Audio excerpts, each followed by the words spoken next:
prospect of German reunification caused her some disquiet. One of the things about Margaret Thatcher is that she had her preconceived ideas, certainly about Germany, derived from the war. But she wasn't, because she's such an honest, intellectually honest person, she wasn't content simply to be left with her own ideas. She wanted to get support for them. So she summoned what became a famous seminar, Chequers, on Germany. She got all the experts on Germany from all over the country. She gathered them at Chequers. And she expected them, and she led them in this direction, to say that German unity would be a disaster and that the worst side of the German character would come out. And they didn't. And the seminar became a disappointment for her. But it was interesting that she felt the need for it. That is the intellectual honesty in her. She was always trying to buttress her own ideas with outside opinion. 1989 also witnessed the first visit by Mikhail Gorbachev to Downing Street, and 2 months later the first visit by a new American president, George Bush. Both occasions were marked by warm words and even humour. Mrs. Thatcher said that we talked for 2.5 hours. Я должен опровергнуть и сказать, что мы беседовали с 10 часов, не прерываясь, даже тогда, когда шел завтрак. But I must deny that. I must say that we began talking at 10 a.m. and then we continued until this very moment without even breaking up for lunch, breaking our conversation for lunch. Это небольшое уточнение. And that's just a small precision.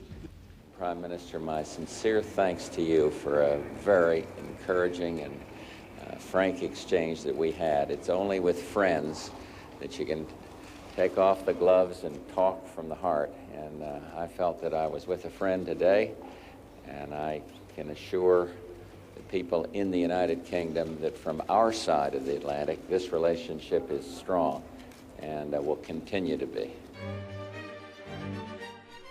If Mrs. Thatcher regretted the loss of Ronald Reagan, she did her very best not to show it. It became, in effect, a special family party celebrating a special family-style relationship. Well, Mrs. Thatcher was used to her relationship with Reagan. Along came Bush, whom she didn't particularly know. He was a very nice man, very, very competent and so on, no doubt about it. But she hadn't got that relationship. And then he strongly supported the unification of Germany and resisted her sort of warnings about it. And so it wasn't the same. But she learned. The next year, Mrs. Thatcher paid a return visit to Moscow. By now, Anglo-Soviet relations were at their height. Mrs. Thatcher sought to reassure Gorbachev, who had his own reservations regarding German unification, and congratulated the Soviet leader on his recent agreement with President Bush to destroy most chemical weapons. And it was a tremendous achievement to sign those two agreements, both the START and the chemical weapons. As to what was happening on Russia's domestic front, Mrs. Thatcher could only find praise. Yes, well, some things might go wrong, but I don't think they'll all go wrong. And if they might go wrong, then I think that what he deserves from us is support in this tremendous thing that he's doing, which is the most exciting thing in this half-century. It's most exciting. It's not a thing you want to say, but won't this, that, and the other go wrong? It's a thing which you want to say, well, some things will go wrong, but let's see that we get through and win through. They had a very good relationship, undoubtedly, but his situation was so different from hers that although certainly he may have been encouraged to think, I'm sure he's encouraged to think that there was a real possibility of it coming together with the West. But I think the key things, which are perestroika and glasnost, were not largely influenced by Mrs. Thatcher.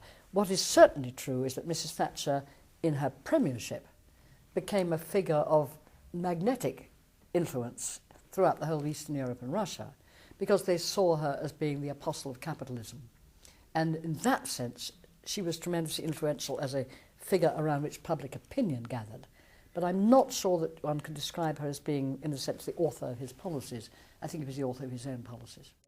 Unbeknown then to Mrs. Thatcher, this would be her last visit as Prime Minister to Russia. The storm clouds foretelling her departure from office were gathering. But there was still time to settle a diplomatic score and influence the course of someone else's war. In July 1990, Nelson Mandela met Mrs. Thatcher in London.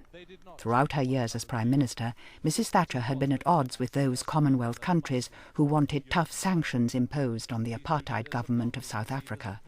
She did claim to put pressure on the South African government to release Nelson Mandela from prison, but she didn't believe sanctions worked. She is an enemy of apartheid.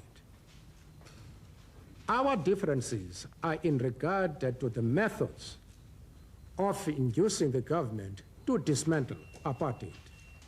And as I say, I regard this meeting as being productive, and I come away full of strength and hope. She didn't really resonate with the feelings about, as it were, racial oppression. I won't say, there's no evidence that she's a racist, but I don't think there's any evidence either that her natural sympathies lay with liberation movements. They clearly didn't. And I don't think she probably thought of the Commonwealth as being more than a lovely ornament for the Queen in a way. I mean, not as something that was central to her politics. Whether the South African government was swayed in its decision to release Mandela by Mrs. Thatcher is unclear, but on an event 1 month later, she is said to have had a direct influence. When the president of Iraq, Saddam Hussein, invaded Kuwait and declared it an Iraqi territory, Mrs. Thatcher was in Aspen, Colorado, at a gathering with President Bush. I don't think she made American policy, but I think she brought forward the moment when Bush said this aggression of Iraq against Kuwait must not stand. She was on the telephone to me often from Aspen. She was frightfully cross. She was stuck there when she should be back in England. But actually, there at that time, I think she did a very good job. 3 months later, Mrs. Thatcher would leave office. Her dance upon the stage of international politics would be over. There had, of course, been other foreign issues with which she was concerned during her 11 years in power. Working with her foreign secretaries, she had, for example, led peace talks in Cambodia and between Zimbabwe and Mozambique. She did her best to influence the spread of democracy and the free market throughout Eastern Europe, but it is her relationship with the leaders of the two superpowers, the USA and the former Soviet Union, for which she will best be remembered.